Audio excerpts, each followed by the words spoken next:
안녕하세요. 결혼과 동시에 인생이 송두리째 바뀌어버린 결혼을 하지 말았어야 했던 건 아닐까 싶은 당사자 40대 초반의 여자예요. 처음 사연을 보내는 지금이면서도 글을 쓰면서도 지난 결혼 생활이 떠올라 아주 온몸이 부들부들 떨리네요. 물론 처음부터 그리고 결혼 생활 중반까지 사이가 나쁘지는 않았어요. 보통의 인연들처럼 사랑해서 결혼한 것처럼 저희도 그랬으니까요. 더군다나 저희가 결혼하기 위해 얼마나 많은 우여곡절의 과정을 겪었는지 들어보신다면 그 사람들은 그렇게 결혼해놓고 왜 헤어졌대라고 하실 거예요. 어떻게 결혼을 했길래 이러냐고. 현대판 로미오와 줄리엣, 그게 저희 부부였어요.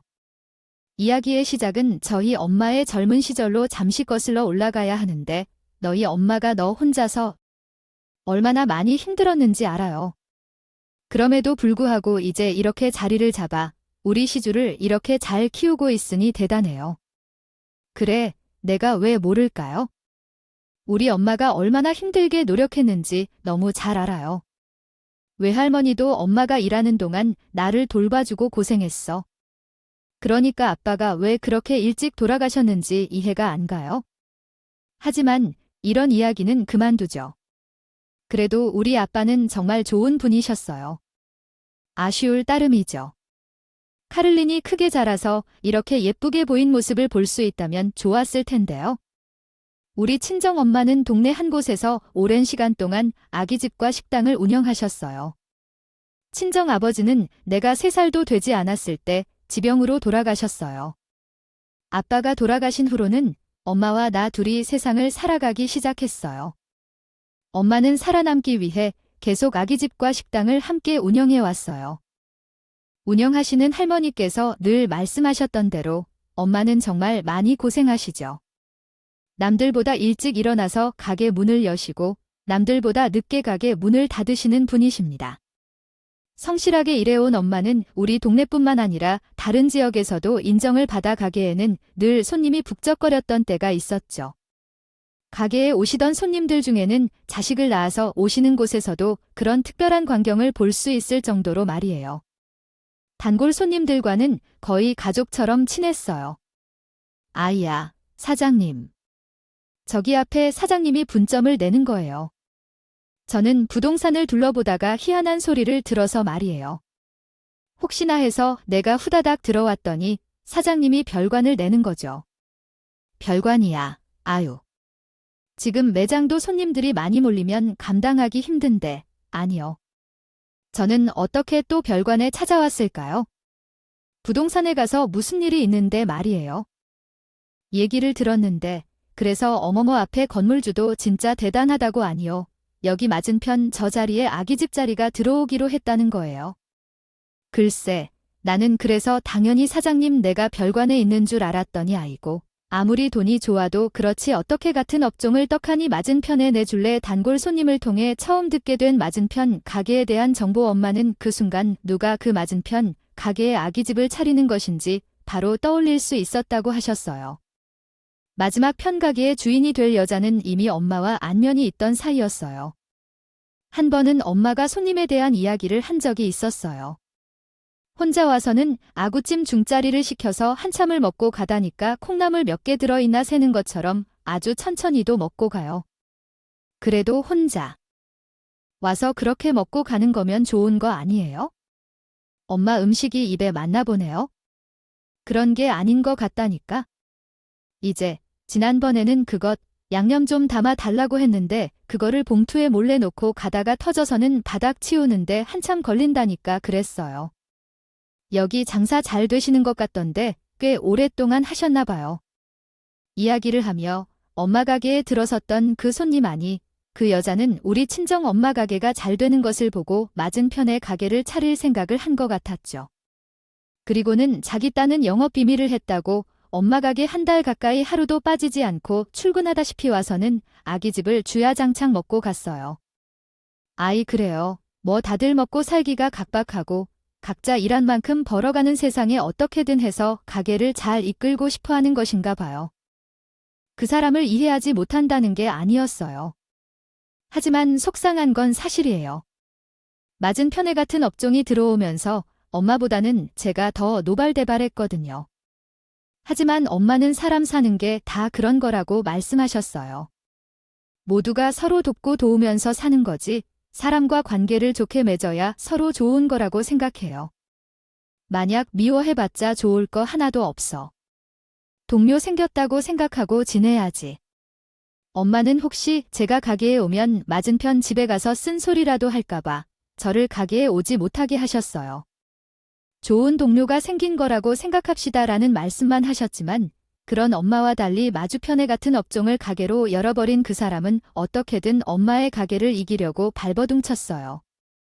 왜 자꾸 음식물 쓰레기를 여기서 버리고 가는 건 하지 말아야 해요. 더군다나 봉투를 터뜨리면 쇼 영업이에요. 네, 그렇게 안 하는 게 좋아요. 왜 자꾸 그 집 앞에 가서 음식물을 버리는 거죠? 한 번은 맞은편 가게 여자가 우리 엄마 가게를 경찰에 신고한 적도 있었어요. 그 여자 말로는 우리 엄마가 앙심을 품고 음식물 쓰레기를 가게에 투척하고 간다고 우기던 거라고 해요. 결국 우리 엄마도 단단히 화가 나서 CCTV 요청은 물론 가게 쪽에서 증거를 찾으려고 노력하셨고 마침내 사실을 밝혀내셨어요. 결론은 어땠어요? 당연히 그 여자의 오랜 앙증맞은 작전이었죠. 그 여자 혼자서 새벽에 와서 마치 도둑같이 자기 가게 앞에 음식물 봉투를 던진다더군요. 찢어지게 던져놓고서 휙간 것이었습니다. 결국에 허무하게 드러난 자작극은 그 여자 스스로 발등을 찍게 만들었죠. 그렇게 엄마의 가게 앞에는 마주치고 싶지 않은 대상이 생겨 그때부터 그 사람 혼자서 우리 엄마를 라이벌로 여기기 시작했습니다. 참, 너도 대단하다. 얘야, 어쩌면 이런 일이 다 생기냐. 내 말이 뭘 어떻게 해야 할지 모르겠어. 사람 인연이 이렇게까지 꼬일 수 있다는 게 그저 놀랍다. 그리고 저는 그 연이라는 것이 이렇게나 즐기고 오래 가게 될 줄은 몰랐어요. 어찌 보면 그 악연은 저와 남편이 만들어낸 것이라는 생각이 들어요. 왜냐하면 그 여자의 아들과 그리고 그 여자의 아들은 우리 엄마의 딸인 저와 결혼을 하게 되었기 때문이었어요. 으이구, 하라는 일은 없네요. 그래서 연애하게 되었어요. 다들 두 사람이 잘 되는 것 같다고 많이 이야기했어요. 앞서 한 이야기는 농담이었고 두 사람뿐이어서 기분이 좋다. 만난 지 좀 됐어요. 회사에서 같이 일하라고 한 거였는데 남자친구를 만들어 버렸네요. 잘했어요. 이왕 이렇게 됐으니 잘 만나봐. 사람 괜찮잖아요. 저와 남편은 업무를 통해 서로 알게 되었어요. 직장 동료들 말대로 하라는 일은 안 하고 연애를 한 게 저희 남편이었어요. 당시에는 일도 잘하고 사랑도 잘하는 내 모습을 보여줄 생각으로 그 사람과 참 열심히 일하고 열심히 연애했어요. 그러다 결국 약속하게 되었어요. 짧으면 짧고 길면 긴 연애였죠. 1년이라는 짧을 수도 있고 길 수도 있는 연애요. 그동안 부모님께 서로 굳이 왕래를 하지 않았었죠. 남편의 생각은 어땠는지 모르겠지만 저는 결혼을 한다면 상대방의 부모님을 만나는 게 더 좋을 것이라 생각했습니다. 피곤한 일을 만드는 대신 신중해야 한다는 생각이었거든요. 세상에, 언제 이런 경험을 했지? 모르게 좋은 여자친구를 만났어. 응, 아이고, 어서 들어와. 아유, 세상에, 너무 예쁘다. 안녕하세요, 어머니. 너무 늦게 인사드려서 죄송해요. 무슨, 느낌이 뭔가 달라. 죄송할 게 어디에? 얼른 들어와요. 결혼 준비를 하면서 남자친구의 어머니를 처음 만났고 그분께서 반갑게 맞아주셨어요. 예비 시어머니도 마찬가지로 반갑게 영접해 주셨고 우리 집 엄마도 예비 며느리를 백년 손님으로 대접할 것 같더라고요. 자체로 맞이해 주셨 당시에는 저와 남자친구 두 사람의 결혼이 원활하게 진행될 것이라고 확신했었죠. 그러나 상견 내장에서 그 환상은 와장창 깨졌어요. 아참, 별 인연이 다 있네요. 제 예비 시어머니가 누구였냐고 물으면 우리 친정엄마가 우리 가게 앞에 똑같은 가게를 차린 사람이었어요. 그 상황에서 당황한 건 친정엄마와 예비 시어머니뿐만 아니라 저와 예비 신랑도 당황했어요. 우편으로 상견 내장에 들어섰을 때와는 다르게 우리 둘 모두 아무 말도 하지 못하고 마치 큰 죄를 저었던 것처럼 앉아 있었죠. 양과 어머님들도 그 모습을 보고 마음이 편치 않으셨나 봐요. 연애할. 두 사람은 부모님 이야기를 하지 않았으며 상견례를 하기 전에도 서로의 일에 대해 정확히 알지 못했어요. 그냥 음식점을 운영한다고만 말씀하셨고 제가 나의 어머니도 음식점을 운영한다는 말만 했을 뿐이에요. 너무 상대방의 부모님에 대한 관심이 없었다는 것이 잘못된 일이었던 것 같아요. 왜 우리들은 서로 이렇게 말이 없을까요? 다른 사람들이 보면 상견례가 아니라 초면집 안속의 인사라고 느낄 것 같아요. 그냥 그렇다지만 의외로 처음으로 말을 꺼낸 건 예비 시어머니였고 더 말할 것도 없고요. 아이들이 좋다고 결혼하고 싶다고 하는 건데 솔직히 말하면 이들 두 사람 다 얼마나 좋은 아이들인지 말이죠. 맞죠? 그게 맞아요. 사실상 제 잘못으로 일이 커진 것 같은데 제 잘못 때문에 아이들이 서로 마음을 적게 하는 것 같아요. 하고 싶지 않았던 일 같아서요. 예전에 있었던 일들에 대해 진심으로 사과하고 싶어서 우리 아이들을 결혼시키자는 말씀이었습니다. 아이들이 아주 잘 어울리니까요. 순간적으로 눈물이 날 뻔했던 상상도 못했던 예비 시어머니의 발언에 제 친정엄마와 내 마음이 열렸습니다. 그래서 남편과 나는 아슬아슬한 상황에서 구사일생하게 되었어요. 하지만 예비 시어머니가 어떤 생각으로 그 결혼을 허락했는지 우리와 친정엄마는 전혀 몰랐죠. 그 여자가 큰 그림을 그리고 그 결혼을 허락했다는 사실이 말이에요. 내 얘기가 아니에요. 이건 당신의 시어머니에게 전해주세요. 식당에 무슨 반찬이 떨어졌다고 하던데 가게에 있는 밑반찬이 바닥에 떨어졌다더라고요. 가게 주방 직원이 그냥 그대로 내버렸는지 바빠서 바로 집어들지 못했는지 모르겠네요. 코앞인데 또 못 갖다 주네. 아니 반찬이 없으면 더 부지런히 나와서 만들든가 아니면 다른 방법을 찾아야지. 엄마는 이런 걸 뭐 하러 해줘야 해주겠어? 내가 가서 얘기할 테니까. 이거 한두 번도 아니고 지난번에도 이러지 않았어. 아이 시어머니는 제가 당신 아들과 결혼한 후로부터 점점 우리 친정 엄마 가게에 손 벌리는 일이 많아졌어요. 가게 밑반찬이 떨어져서 급히 구하는 거야? 아니 굳이 가족 관계가 아니어도 이웃상인들이 그리도 그렇게 도와줄 수 있는 거니까? 그러려니 해줄 거 아니겠어? 뭐랄까, 점점 선을 넘는다고 해야 할까요? 한두 번도 아니고 점점 그 빈도가 늘어나기 시작했어요. 그럴 때마다 친정엄마는 너무 그러지 말아라 라고 하시지만 자식인 제 입장에서는 나 때문에 엄마가 고생하는 것 같아 마음이 안 좋아요. 좋을 수밖에 없었어요. 하지만 시어머니는 그치려 하지 않아요. 사돈 우리 이번 달 매출이 전혀 나오지 않았다고 해요. 사돈의 가게를 예약한 손님들께 우리 매장이 별관이고 일리를 좀 넘기면 안 돼요. 서로 돕고 지내는 게 좋잖아요. 가족 사이가 좋은 게 뭐가 될까요? 저도 몰랐던 내용이었어요. 왜 딸이 있는 부모님들은 사돈 앞에서 작아지는 건지 너무 속상합니다. 이건 잠깐 다른 얘기지만 딸이 있는 부모님이라면 딸을 시집 잘 보내주고 시댁에서 작아지지 않은 게 좋겠어요. 정말 너무 속상합니다. 하지만 그 당시에 우리 친정 어머님도 그랬었어요. 시어머니의 그런 무리한 부탁에도 그랬거든요. 가족끼리 돕는 게 중요한 거지요. 내 딸이 시어머니로부터 미움을 받는 것보다 예쁨을 받는 게 나을 거라고 생각해요. 마음으로 그 부탁을 받아들이시고 우리 때문에 엄마의 가게 이미지에 큰 타격이 미친 것 같아요. 아니, 이것 봐요. 아이야, 그게 돈이 얼마나 들어가는데? 이런 식으로 장난을 치세요. 살다 보면 이런 경우를 직접 경험하는 것은 처음이에요. 손님들이 지금 술에 취하는 것 같아요. 우리가 맞게 계산했으니까 취하는 건 누가 취하겠어요? 아주머니, 진짜 여기 사장 어디 있어요? 네, 우리는 여기가 별개이며 사장님께서 오셔서 한 일뿐이에요. 제가 말씀하고 싶은 게 있으면 앞집으로 가시면 돼요. 거기가 별개이고요. 시어머니는 우리 친정엄마가 애써 준비한 예약 손님들을 대상으로 장난을 쳤던 거예요. 음식 중량을 조작하거나 계산할 때 빈 술병을 더해 돈을 더 받는 등 하지 않았어요. 받으려다 딱 걸린 것이었어요. 그 와중에 시어머니는 자기는 그런 적 없다고 박박 구기고 자기네가 무슨 별관이 느니 하면서 모든 책임을 저희 엄마 가게로 떠넘긴 것이었어요.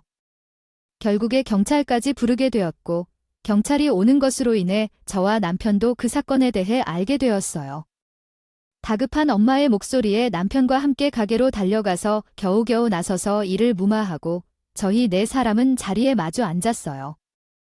시어머니가 여태껏 해온 모든 만행을 정확히 알게 된 저는 그 자리를 빌려 제대로 선에 구죠. 어머니 가게는 어머니가 운영하시는 거고 저희 엄마 가게는 저희 엄마가 운영하시는 건데 왜 자꾸만 무리한 부탁을 하시는 건지 솔직히 제 입장에서는 어머님이 그냥 귀찮은 거 다 저희 엄마한테 떠넘기려고 하시는 것밖에 안 보여요. 그런 생각을 왜 해? 나는 다 함께 돕고 살자는 거야? 우리가 남이니 얘기 말하는 게 어째서 그리 매정해? 아니, 왜 그래? 이번 일로 사돈도 조심해야 할 테니까 그렇게 하지 말아야 해. 제가 이야기하자면 당연히 시어머니는 펄쩍 뛰면서 무슨 소리를 하는 거지? 사람을 이상한 사람으로 몰지 말라고 했어요. 그런데 그와 동시에 친정엄마는 또 저렇게 말씀하셨고요. 저는 그 자리에서 시어머니가 말하는 것보다 저희 친정엄마가 하시는 말씀을 듣고 더 화가 났어요. 엄마도 그렇게 말하지 마. 뭐가 그렇게 다 괜찮아. 어머니가 괜찮다고 하셔도 제가 안 괜찮아요. 있는 그대로 얘기하니까 저는 우리 엄마의 자식이에요. 우리 엄마가 얘기한 대로 도와주겠다 했으니까 손님까지 양보해서 보내주신 마당에 어머니께서 가게 이미지까지 차치하셨다. 이런 상황이 좋을 리가 있겠어요. 어머니, 너 정말 이럴래? 나는 너를 내 딸로 생각했어. 그런데 어떻게 내게 그렇게 말할 수가 있냐? 내가 너를 너무 편하게 대접했나 봐. 얘가 시험을 무서워하는 줄도 모르고 할 말을 다 안 해. 아주 당연히 할 말을 해야겠지. 어머니, 방금 저한테 딸처럼 생각하신다고 하셨잖아. 그럼 우리 엄마에게 더 그러시면 안 되는 거 아니에요? 가족끼리 돕고 살자는 게 아니라 지금은 그냥 저희 엄마에게 어머니를 떠넘기려는 거고 돈을 벌려는 음모인 거죠.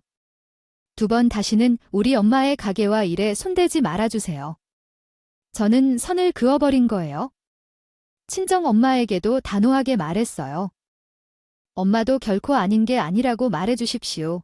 제가 한 말 중에 잘못된 것이 있었을까요? 모두 맞는 말이죠.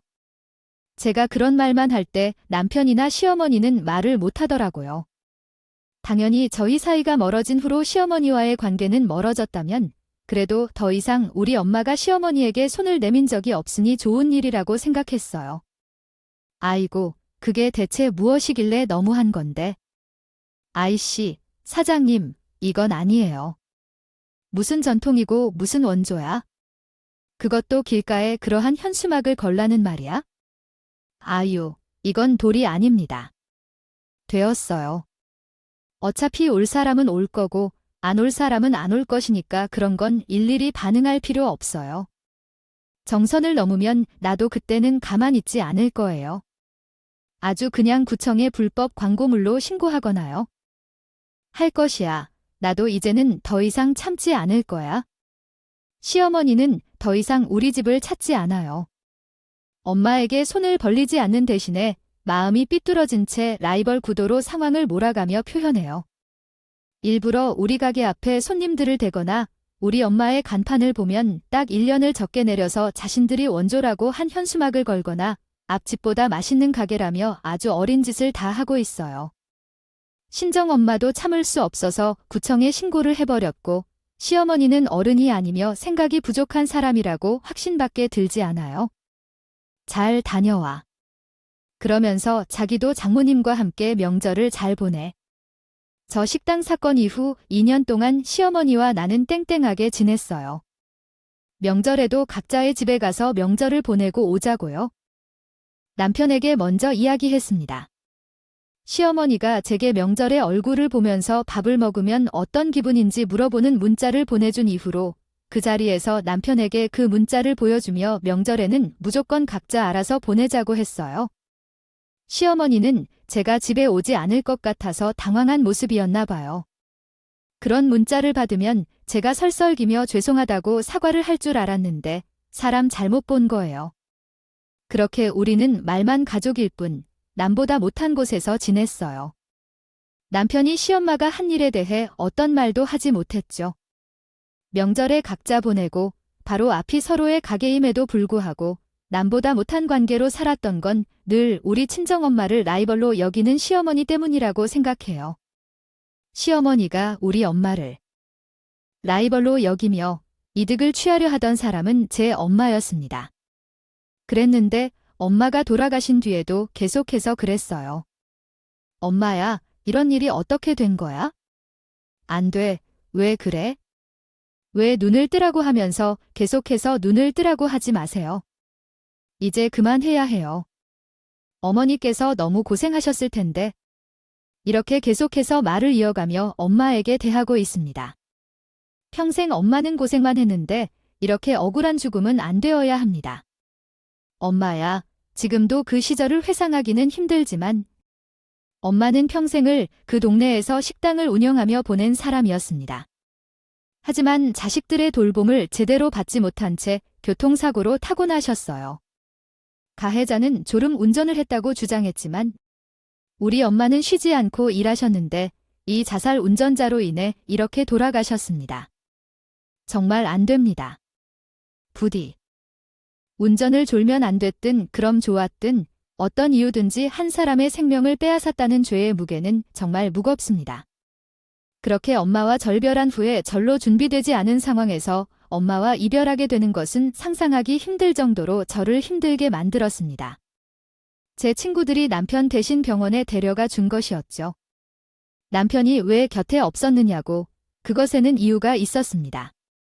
이야기가 조금 길어질 테니 잘 들어주셨으면 좋겠습니다. 혹시 마음을 가볍게 하실 수 없을 만한 이야기입니다. 다시 상황으로 되돌아 봅시다.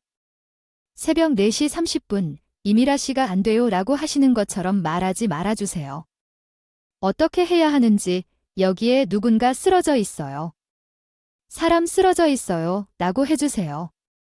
빨리요. 저는 차마 의사 선생님의 말을 듣지 못했어요. 제 친구들이 말리더라도 그 병원에서 엄마를 붙잡고 울부짖었던 것 믿기지가 않았어요. 몸은 이렇게 따뜻한데 얼굴에 혈색도 있는데 심장이 멈췄다니 거짓말처럼 느껴졌습니다. 하염없이 우는 도중 쓰러지고 눈을 떴을 때 시간은 불쑥 흘러가 있었어요. 아무리 시간을 붙잡고 싶어도 시간은 계속 가고 있었죠. 너무나 싫어하지만 엄마가 돌려줄 수밖에 없었고 그렇게 엄마의 죽음을 받아들여야 했어요. 친구들이 함께한 엄마의 빈소에서 남편은 뒤늦게 도착했고 남편이 온 후 잠시 후 불청객이 찾아왔어요. 그것은 시어머니였고 둘이 같이 온 것 같았어요. 저는 엄마의 빈소에 있습니다. 걸어 들어오는 시어머니를 보자마자 이성의 제동이 풀리고 말꼬리가 흔들렸습니다. 어머나, 그래도 왜 이러는 거죠? 미친 거 아니에요? 이 꽃다발이 얼마나 값어치 있는지 알고 있어요? 당신은 혹시 제정신이신가요? 지금 무슨 생각을 하는 거죠? 아, 뭐라고요? 혹시 나를 지칭하시는 건가요? 너 지금 시어머니에게 당신이라고 언급한 건가요? 아, 아무래도 그런 일이 있는 거요. 다름 아니군요. 시어머니는 우리 어머니의 빈소에 와서 얼마나 화려한 여러 색깔의 꽃다발을 들고 나타났어요. 세상에서 가장 밝은 미소를 띤 채 말했어요.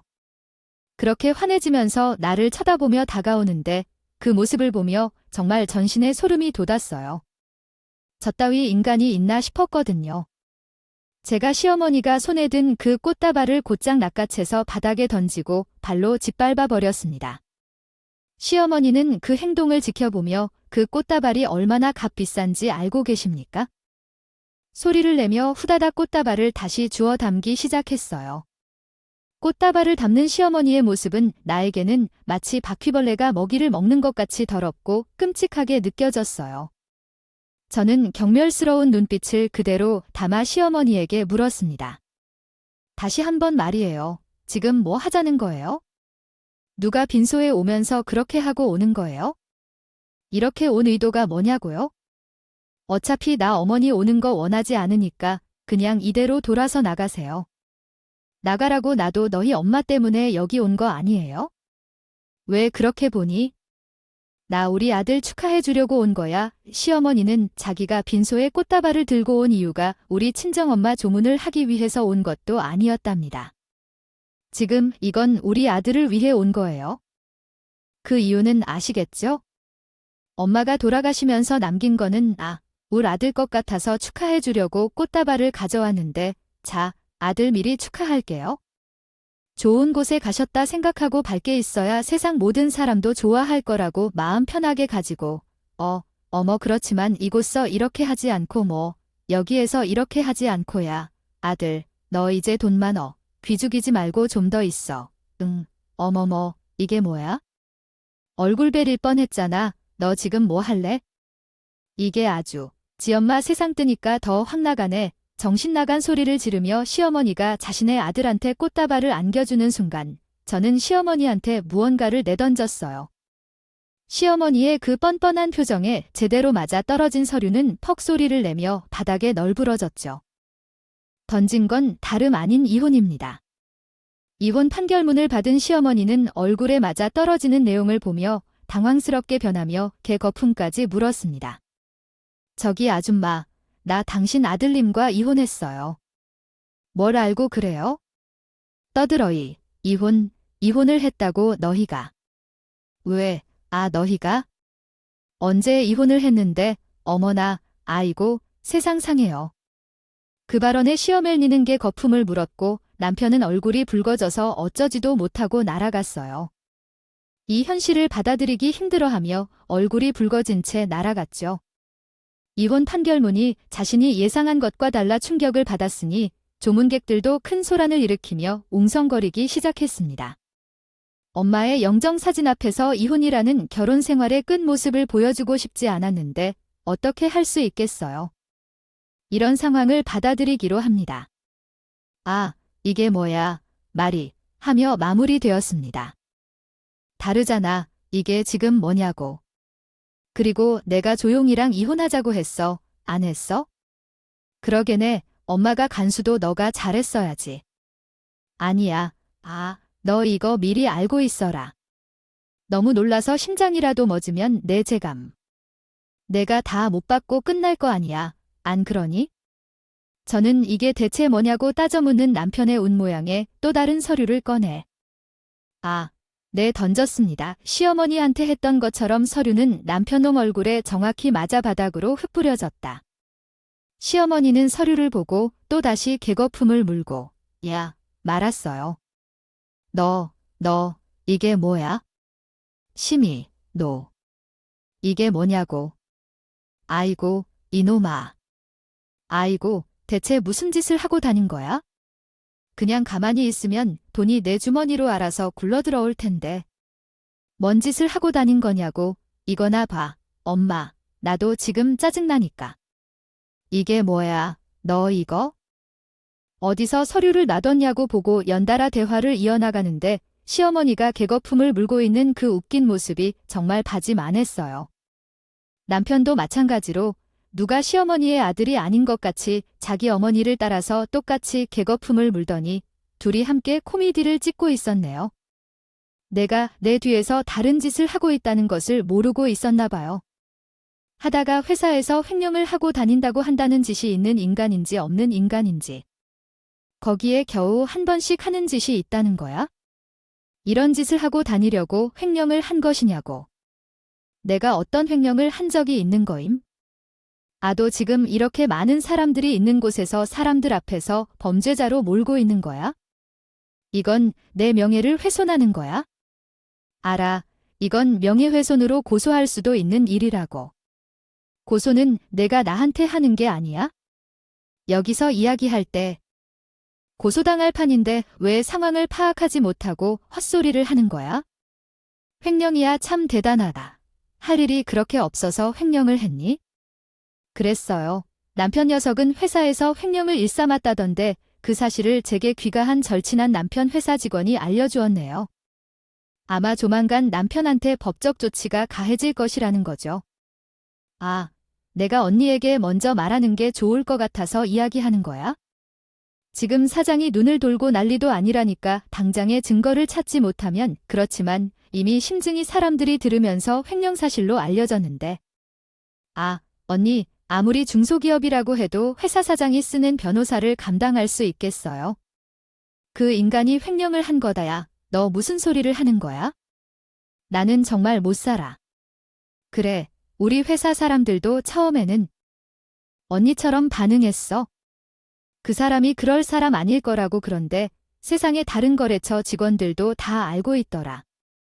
진짜로 언니 먼저 살아야 할 거 아니야. 판단해야 해 언니. 그러면서 저한테 하루 빨리 정리하라고 이야기하더라고요. 조금도 눈치를 채지 못했냐고. 네, 정말이지. 조금도 눈치를 채지 못했었어요. 그것도 그럴 것이 남편은 제 주위의 모든 사람들이 저를 부러워할 정도로 저에게 언제나 헌신적이었고 저를 위해서라면 정말 하늘의 별은 물론이고 자기 목숨도 내칠 정도로 행동을 했던 사람이었기 때문이었거든요. 더군다나 제가 남편과 연애를 하기 이전부터 봐온 남편의 직장 내에서의 모습 역시 그저 성실하고 애사심 넘치는 것을 알 수 있었어요. 저는 전 사람이었어요. 그러다 보니 현재 남편이 외도를 한다는 것 같아서 도와주시는 걸까요? 그건 아닙니다. 단지 우리 남편의 생활을 좀 더 알고 싶어서 그렇게 부탁드립니다. 아마도 제 당시에 남편 뒤를 쫓지 않았다면 모르고 지냈을 텐데 우리 남편은 그런 사람이 아니라고 맹신하며 멍청하게 남편을 변화시키려 들었을지도 몰라요. 하지만 정보를 통해 알게 된 저에게는 몰랐던 남편의 사생활은 상자 속의 반두라와 다를 바 없습니다.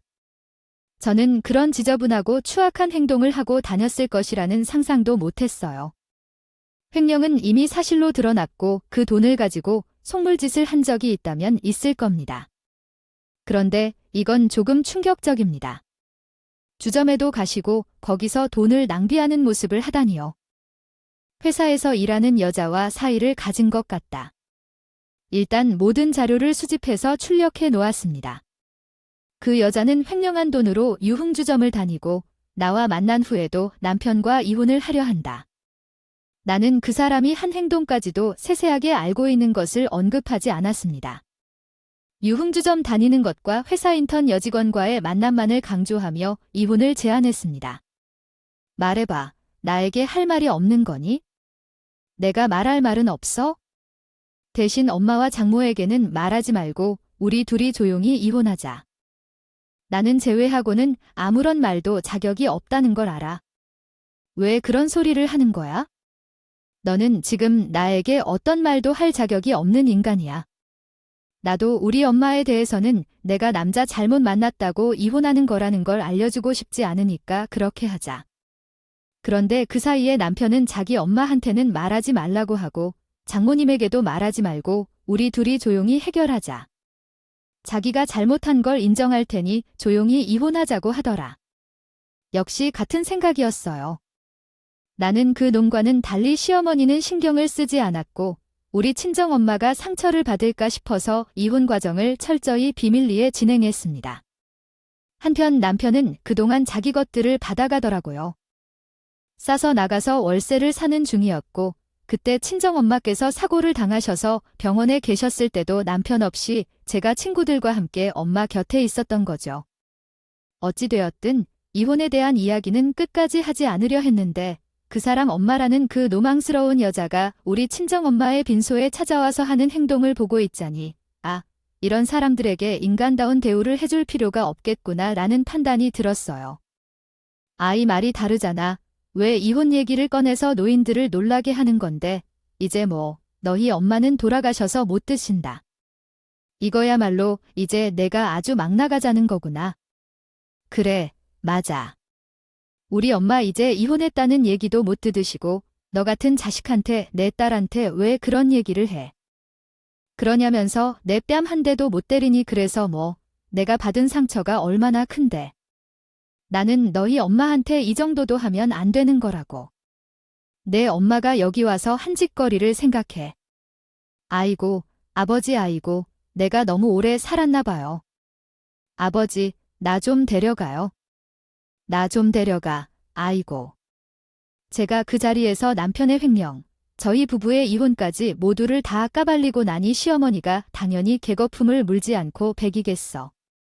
자기 아들이 이혼하면서 위자료를 물어주게 생긴 것도 모자라 회사에서 횡령죄를 고소당하게 되었다는 걸 직접 그 서류를 보았으니 시어머니는 당당했던 그 모습은 온데간데 없이 사라지고 건물이 떠나가라 엉엉 울었어요. 저희 친정엄마의 죽음에 대한 통 아닌 자기 인생에 대한 통곡을 했죠. 그렇게 한참을 울더니 만볼떡. 일어나더라도 이런 사람 같지 않다는 게 말도 안 되는 겁니다. 시어머니가 부들부들 떨다가 그대로 성큼 걸어오세요. 얼굴을 때린 거야. 소름 끼치는 소리가 정말 귀를 찢는다. 그리고 시어머니의 거친 손맛을 맛본 건 저가 아니라 했어요. 박이 갈라지는 소리가 나더니 남편도 엄마한테 거세게 맞다가 쓰러져 넘어졌어요. 그리고 시어머니는 자기 아들에게 소리질러 했어요. 내가 그녀 목을 발로 차는 건 아니구나. 그건 미친 건물이야. 응. 그건 미친 건물이야. 그게 얼마인데 여자에게 미쳐서 복부를 차네. 어떻게 할 거냐. 어떻게 할 건데. 내가 아까 내게 그랬잖아. 너희가 건물을 판 돈으로 주식을 사 손해를 메꾸려고. 너 어떻게 할래? 어떻게 할 거냐고. 아주 모자가 쌍으로 똑같지 않나요? 남편 놈은 횡령한 돈도 모자라서 그 와중에 시어머니랑 주식을 했다는 것도 제가 전화로 알게 되었습니다. 자기 친구한테 얻은 정보로 자기 엄마까지 꼬드겨서 그놈은 주식에 막대한 돈을 투자했던 것이었어요. 너 우리 집 어떻게 거야? 세상 떠난 너희 아빠가 어떻게 마련한 집인데? 아, 내가 내 말 하나 믿고 그 집 담보로 대출 받아서 주식에 다 넣었는데. 하다가 대출까지 다른 데 가서 있는 거 없는 거 다 끌어서 거기 넣었는데 그 돈은 눈, 코, 대세 없이 그냥 휴지 조각도 해버리고. 아이고, 내가 다 알아서 할 거라고 걱정하지 마. 그만 좀 물어 좀. 나도 지금 정말 심란해 죽겠는데 엄마까지 옆에서 그러면 어떻게 하냐고. 아, 진짜. 정말 돌겠어요. 어째서 그렇게 아무 일도 없었다는 듯이 굴면서 엄마한테 한 짓을 하고 다닌 건지 정말 놀랬어요. 시댁집 담보대출은 물론 신용대출까지 받아서 그 주식에 사로잡힌 것인데 남편은 자기 친구에게 주식 사기를 당한 거였죠.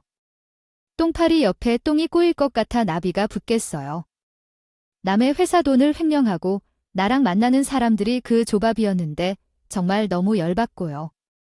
남편이랑 시어머니는 자기네들이 집도 날리고 막대한 대출금에 어떻게 대처해야 할지 발만 동동 굴리던 찰나에 맞이한 우리 엄마의 죽음을 좋아했다고 생각해. 자기네들이 그 건물을 꿀꺽할 수 있을 거라는 근거 없는 자신감을 가지고 얘기하니까 정신 차리고 이미 함께한 너랑 나랑은 이혼한 상황에서 엄마가 돌아가셨어. 근데 너한테 100원 한 푼이라도 우리 엄마 재산이 갈 것 같단 건 착각하지 마. 이거 정말로 이혼 판결문을 받은 거 맞아. 내가 어디서 서류 위주로 온 거 아니냐고? 무슨 이혼 판결이 이렇게 빨리 나왔다고? 내가 넌 줄 아니? 이혼 판결이 빨리 난 건 아니라 내가 횡령한 돈을 가지고 여자들과 노는데 시간을 보낸 거겠지. 너도 참 대단하다. 무서울 게 하나도 없니? 어쩌면 인간이 그렇게까지 뻔뻔할 수가 있어? 남편이 이혼 판결문이 나온 줄도 모르고 아직 이혼 진행 중인 상황인데 그 사이에 우리 엄마가 돌아가셨다는 것은 나이스 타이밍이라고 생각해. 이혼 소송 중에도 제 남편으로서 자기한테도 우리 친정엄마의 재산에 대한 소유권이 올 거라고 생각했는데. 말이에요. 아이 진짜 정신 나간 생각이에요. 그 인간과 그간이 우리 친정엄마 건물에 대한 자신의 몫을 요구하려고 시도했고 그것을 갚으면 된다고 생각했던 거예요. 아가, 내가 인연이 이런 걸로 해도 어떻게든 인간을 만들어 두겠어. 그러니까 다시 한번 생각해봐. 너희들이 얼마나 어렵게 결혼했는지. 너희들은 그렇게 좋아 죽을 만큼 결혼 허락을 받으러 와서 내가 먼저 사돈을 잘 지내봐. 손까지 내밀었던 기억이 왜 안 나는 걸까요? 너무 잘나죠. 그때부터 내 인생이 이렇게 꼬인 것인데 기억이 안 나니까요. 그리고 아줌마, 당신 아들이랑 이혼했다고 쪽을 놨다고 웃긴다고. 인간이 하는데 어떻게 인간을 만들어 말이 되는 소리를 해야 하나. 나는 당신 아들 백백만 들어 가져다 줄 거예요. 해도 거들 떠볼 생각이 없으니까 당신이 데려가서 인간을 만들어 보든 말든 알아서 하세요. 아무것도 모르는 시어머니는 저의 엄마로 건물이 자기 아들한테 큰 몫으로 오겠다는 생각에 자기 혼자 신나서 그 화려한 꽃다발을 들고 좋다고 나타났다가 당신 아들 때문에 집도 잃고 막대한 빚만 갖게 된 현실을 직시하게 된 겁니다. 결국에 시어머니는 그 자리에서 기절을 했고 남편은 울면서 시어머니를 데리고 빈소 옆 건물에 있는 응급실로 달려갔습니다. 두 모자가 빈소를 떠나갔지만 한동안 조문객들은 두 모자에 대한 이야기를 멈출 줄 몰랐죠. 그렇게 엄마의 장례식이 끝나고 난 뒤 남편과 시어머니는 제게 지속적으로 연락을 해왔어요. 아이고, 전화를 왜 이렇게 안 받니? 응, 나는 내가 번호라도 바꾼 줄 알고 얼마나 놀랐는지 몰라. 가게를 찾아가도 세상에 무슨 신라도 본 것처럼 다들 나가라고 그러고 말이야. 저기, 지내지 내가 그놈 정말로 사람 만들었거든. 너한테 그놈 그거 내가 인간 만든 거 보여주고 싶어서 말이야. 제가 지난번에 더 이상 연락하지 말라고 말씀드렸을 텐데요. 그 인간이 인간 됐으면 다른 여자 만나서 결혼시키던가 하면 되겠네요. 저한테 전화하지 마시라고요. 그리고 저희 가게에도 찾아오지 마시고요. 한 번만 더 이런 식으로 연락하거나 찾아오면 스토킹 죄로 고소할 거예요. 다시 한 번만 생각 좀 해봐. 부부 연이란 이렇게 빨리 끊기니 그건 아니잖아. 이전 시어머니는 물론이고 전 남편도 다시 한번 생각해달라면서 제게 주기적으로 연락을 해왔죠. 아니, 제가 머리가 어떻게 되지 않고서야 왜 그러냐? 인간들과 다시 가족이 되겠군요. 저는 헛소리 하지 말고 꺼지라고 했어요. 더 이상 연락을 하면 스토킹죄로 고소를 하겠다고 말하고 있어요. 경찰 얘기가 나오고 법 이야기를 해도 말을 들어먹질 않더군요. 그럴 때는 어떻게 해야 할까요? 그렇죠. 실제로 보여줘야 해요. 저는 찾아오지 말라고 했는데도 우리 엄마가 운영하시던 아기 찡하게 찾아오는 이전 시어머니를 현장에서 붙들고 경찰에 붙잡혔습니다. 아이, 무슨 스토킹이야? 이게 아닐 거야? 나는 오히려 시어머니한테 얼굴 볼 찬물로 찾아와서 이야기하라고 하는 사람으로 여겨져 이것은 대한민국 법으로 이상한 것이에요.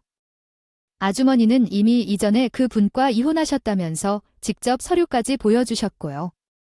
자꾸 이렇게 오면 정말 단순한 벌금으로 끝나지 않아요. 끝난다고 우리가 말했잖아요. 여기서 우리 따라오지 않으면 영업방해까지 추가돼요.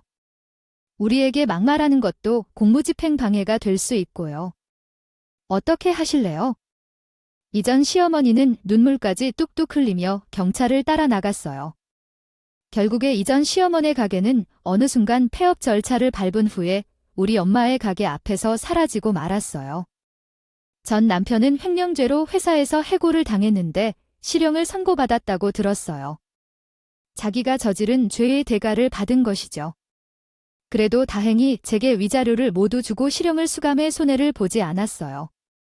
그리고 현재 그 사람들이 보이듯이 우리 친정 엄마의 가게를 잘 이어받아 운영하고 있어요.